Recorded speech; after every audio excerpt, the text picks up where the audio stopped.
Hello everybody, welcome back to the James Lawrence Allcott channel. It's been a long season, it's been a long month, there's a lot going on. But thank you guys, thank you for watching right now. I know I'm a little bit late, I've been coming back, I was on the kickoff today, which was fantastic as ever. And it was one hell of a game, absolutely fascinating game. And there's so much to talk about. If you're a Real Madrid fan and you are here to hear me apologise for getting it wrong time after time, we'll talk about that, okay? If you're a Liverpool fan and you're thinking, how do I feel after we were going for the quadruple and we only finished off with the double, and the wave, I would imagine, of critique or bants or whatever it is, how do you know how to feel? Again, stick around for that as well. It wasn't a classic. It was another final that I kind of disappointed. I don't think anyone was totally enthralled with either side's ability in this game. But Real Madrid got it done. And I just, honestly, I still can't get my head around it. Those of you watching right now, if you are not subscribed to the channel, make sure you hit the like button and subscribe to the channel. And if I miss anything, because basically I want to talk about the crowd trouble, which I don't know much about, but all I do know is my experience with the French police. The game itself, we'll talk about it. We'll talk about the goal.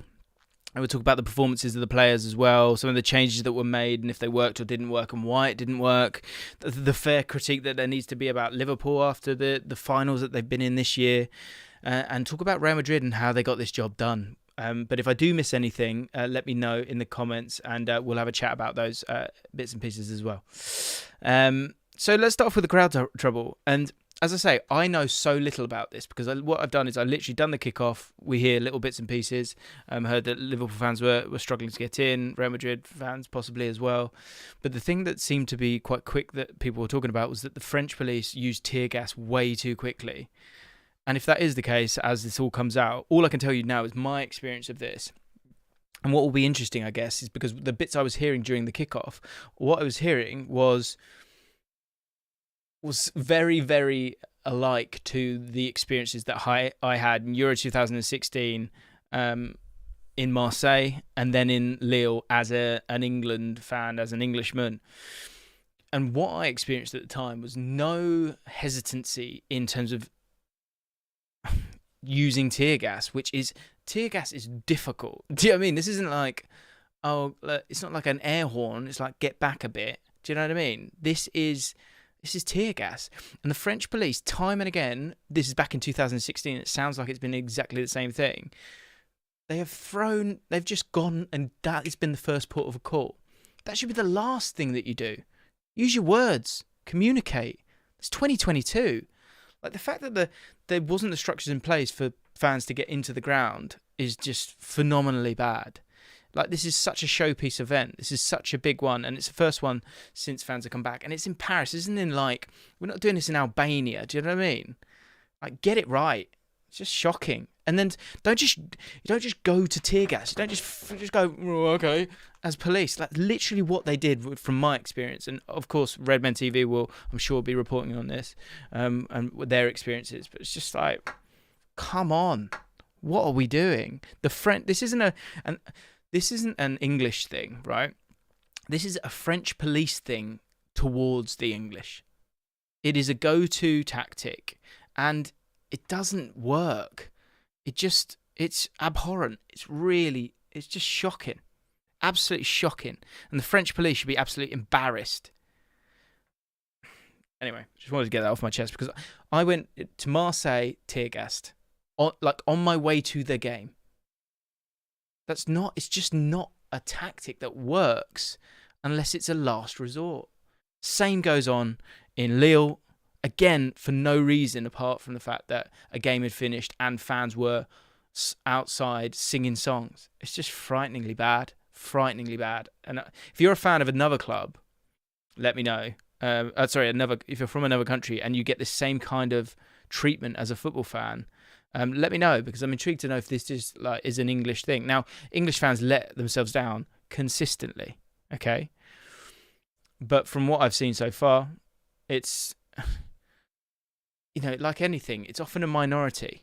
But the police should be better than that. Just crap. let me move on, because I'm talking about something that I don't know exactly what's happened out there. All I know is obviously the game was delayed, right? Let's get into the game. It played out perfectly for Real Madrid. This was what Real Madrid were after, right? And do you know what is important to say as I look at the lineups here is that is the best Real Madrid lineup you can get out. And Real Madrid, during the course of the difficult games that they played, haven't been able to do that throughout. I thought, you saw it in my preview. My head said, I kind of got it right either way, but I was sitting on the fence. My head said Liverpool should dominate this game. And if that is the case, that you would imagine with the quality that they've got, they would get the chances and score those chances. But the way it played out for Real Madrid was exactly what the guts of me thought, because I've been wrong. And Real Madrid fans, I'm happy to say that to you, and this kind of leads on to a later point, which is how the Liverpool fans feel. Is this is sport, right? And it is about getting over the line. And there's a lot of talking points from the kickoff that I can kind of dive into here if you were watching that as well. But this is sport. You do need to get over the line and win these things. And how you do it isn't really important, because you don't, it's another thing I had a discussion with Makola about. You don't get what you deserve, even if you do deserve to win it. The amount of work rate that Liverpool put forward, and no one has a divine right, but they certainly don't not deserve it after the football that they've played, the quality that they've shown and the vigour that they've played with. But Real Madrid got the job done, and it was exactly how they would have planned it out. They knew they weren't going to dominate the ball, but as I say, my head said that, my heart and my guts kind of went, Real Madrid have proved me wrong time and again. And as I say, Real Madrid fans are happy to apologise. I got it wrong. And actually, the more I think about it, I think I'm struggling because it's kind of in the clothing of Real Madrid, this juggernaut team that's winning again 14 times. But this story of a team playing PSG, playing Chelsea, playing Man City, and playing Liverpool, and getting past them all through quality of individuals and the fortitude of the collective is something to be incredibly proud of, and is an amazing sporting story, and is a reason why we need to like these kind of stories. What is a problem, and I know this falls pretty quickly, is I'm so hurt by the Super League that I can't personally, and this isn't a slight at Real Madrid fans, I can't support that. Do you know what I mean? Because it's not, it's not a team that, and I know the game is awash with money now, right? But I'm missing out, and that's something maybe I need to think about, is I should really enjoy what Real Madrid have done here, because, as I say, through fortitude, through the collective, and through quality of Courtois, who is man of the match in this game, through the quality of Karim Benzema, the character of Benzema, the character of Modric at his age, Casemiro, Cruz, the age of that team, unbelievable. So much to like. But I think I got myself caught with the fact that, hang on, this is Real Madrid. They should be so far, they should be dominating these games. And so the fact that they're not dominating games doesn't mean they deserve credit, means they don't deserve credit. Bottom line is they've beaten all these teams the same way. And they deserve credit for that because they've got it done. And none of the goals that they've scored have really, and you might be able to call me out on this, have really been that fluky. They've been quality goals from Benzema, quality passes and crosses, and it happened again. Liverpool started off the better team, I thought, dominated the game. And to be honest, once the goal was scored, that's what I mean in terms of game state. I knew game state was going to be so important in this game. And so, Courtois and his saves, this is what I mean, that individuals within this team have got them over the line, as well as the collective defensively, I would say. But it's not, it wasn't a swashbuckling game from Real Madrid. I mean, look at the stats. And I think this tells such an incredible story about the game. 4 shots to 24 shots. And I talk about this all the time, space versus possession. The possession of overall was with Liverpool, but the space was always with Real Madrid. And with that space and the attacking players they had, in particular Vinicius Jr., you've got a chance, if you can show the quality. And that's what's been great about the Champions League this year, is that, you don't need the ball to win the game. And that's kind of what happened here. Because, as I say, 24 shots to 4. but 2 shots on target. Obviously, there's the goal as well, we could remember, which I can't be asked to get into it too much, but the rules felt a little bit odd to me, and it felt like it was a goal, personally, that should have stood, but the rules suggest otherwise, and if the rules are there in black and white, then so be it. I think I can move on from that, and so that is what it is, but it was certainly a fright, and actually it was again, not a moment of dominance, but a moment of quality that Real Madrid again showed. Yes, Liverpool play with that high line, but the run is perfect. The pass is perfect. They get a bit of luck when it falls back to them. But it is that little moment of danger that they always have provided throughout the Champions League this season. And so they can be really, really proud of that, as can their fans. Yeah. As I say, I'm talking about it through the lens of, well, this is Real Madrid. How could they be this underdog story? But they are. They are. There is confusion in my mind, though, because there's things like, as I say, 24 shots to 4. And as I said, tells the story. 2 big chances to 1. Shows that it's kind of having those players back. And what I find mad as well is that, again, Real Madrid fans, look, you're going to get annoyed about this, and that's fine. It is your night. You've won it again, so don't let me wind you up. But this is... I don't know. In modern football, I'm amazed that a team this one-dimensional has won it. But what I think is there's something perfect in the fact that the teams that they've played, aside from PSG, who melted in the second half of that game at the Bernabeu, and Bernabeu took charge of it. Modric, this is what I mean, individuals throughout. Benzema dragging them through 15 goals. Vinicius Jr., probably the MVP of, well, him and Benzema hand in hand, probably the MVPs of the tournament. Modric in that PSG game, dragging them through. Unbelievable performance there. But overall, this is a team where we knew it's Benzema, Modric, kind of an element of control there, but you're trying to get Vinicius Jr. in behind. It's there for you. It's so obvious, right? The tactics are there.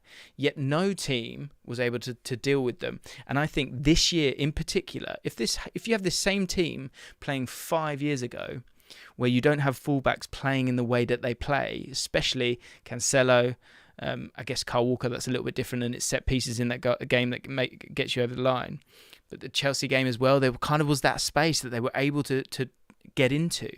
I do find it perplexing how Vinicius Jr. has been able to sort of hurt by making those diagonal runs when it's there, like you can see it.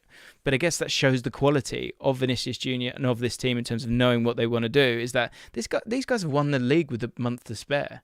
So they're not a bad side.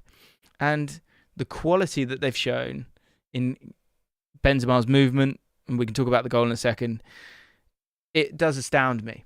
Because aside from that, and maybe that is enough, it's not like Liverpool where Diaz, Jota scoring goals, Salah scoring goals, Mane scoring goals. Do you know what I mean? Or Man City, or Bayern Munich, or any of those teams. So this is unique in terms of how they've done it.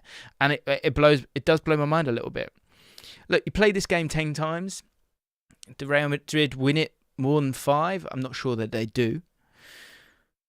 But Liverpool, there is, Brian made a really good critique, I thought, where he's like, you look at these finals against these great sides, and they haven't scored the goals in a team that has scored a lot of goals this season. And that's something that, there are no other weaknesses for this team. They've been phenomenal. So you have to take the truth from that and go, in finals, Liverpool have not scored enough goals. 24 shots, 9 on target. Again, come back to the individuals maybe of Real Madrid and Courtois, who was just superb in this game and the saves that he made. But the facts remain that Liverpool fell a bit short today, despite the dominance that they offered. Crazy. The goal. Let's talk about the goal. Because again, this will add to the narrative around Trent. And if you see my reaction on the kickoff, I don't want Trent to be found out. I like him.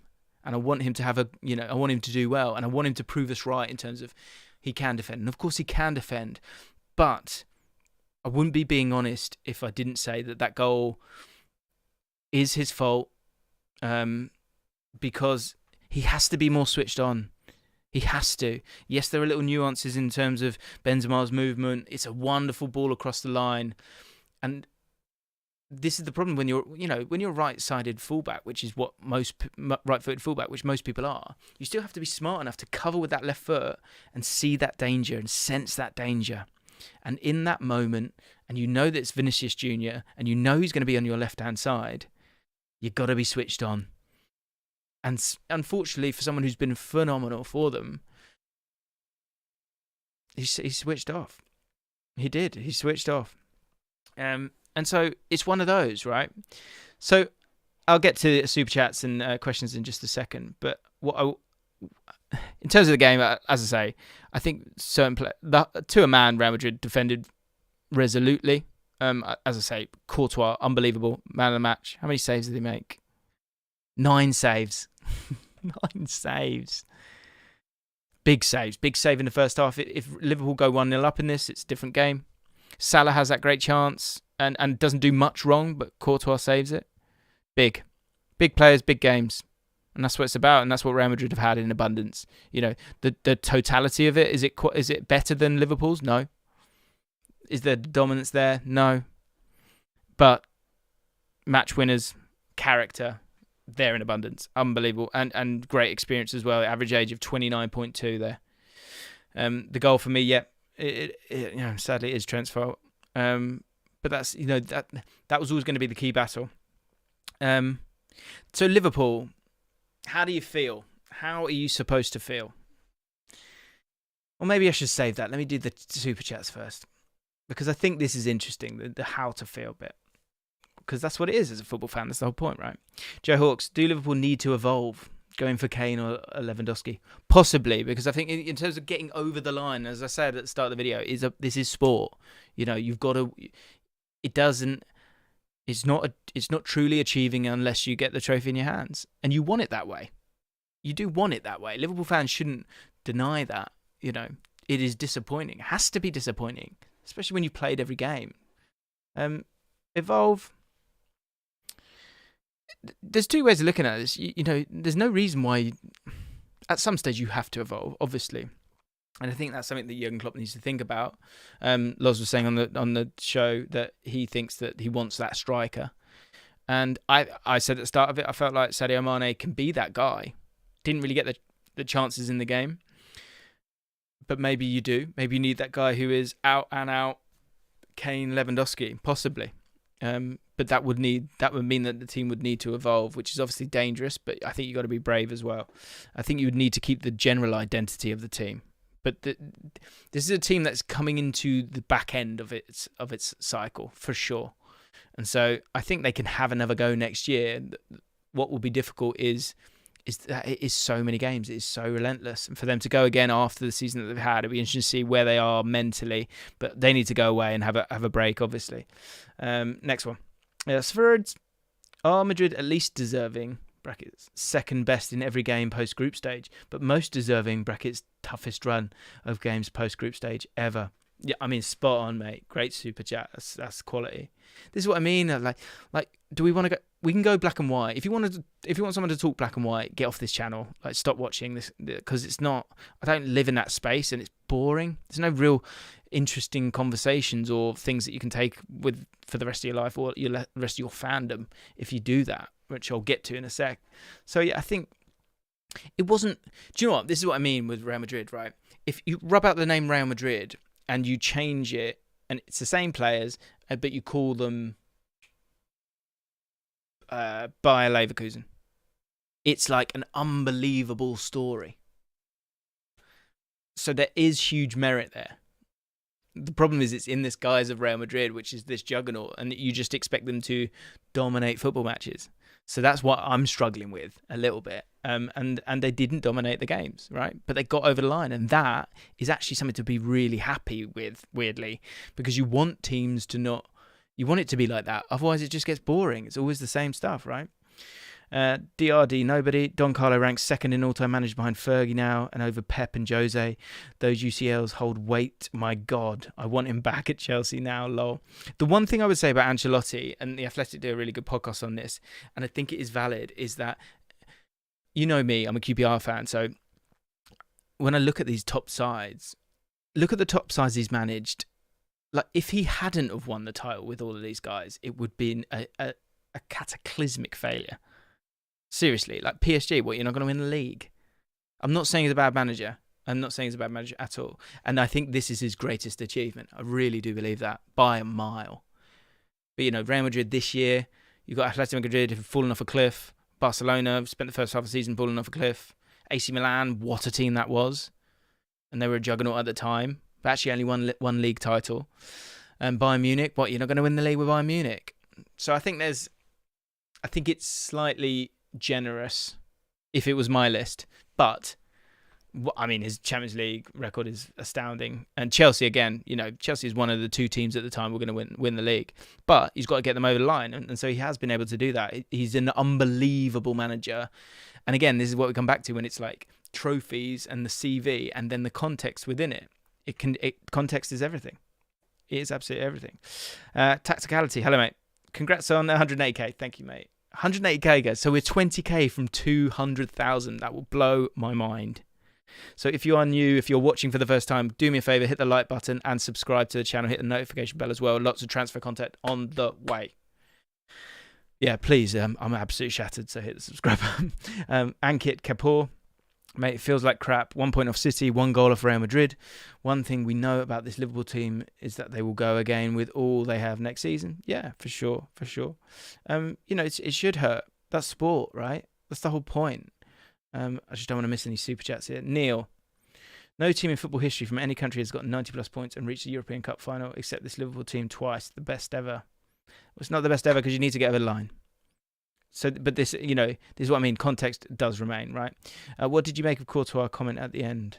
I didn't see. Apparently, said we wanted respect on his name, right? Do you know what? When you win, you can say what you want, and so obviously that's something that's riled him, and therefore, you know, you can say what you want, can't you? I mean, he has played so well. So here, let me get to the question of how can Liverpool fans feel, right? And I was thinking about it because. So what I said on the kickoff was Liverpool need this. They need the title to kind of get what they deserve in terms of the fact that they've played every single game available to them, got to 3 finals. And if you don't win the Champions League, all that hard work, it's obviously not for nothing, but in terms of the annuals of time, it can't go in there. And that's painful for Liverpool fans. So the disappointment has to be real tonight because, you know, for me, I had you down as favourites and I think you would go into it walking away 24 shots. You've had 24 shots in a game of football, you've not scored a goal.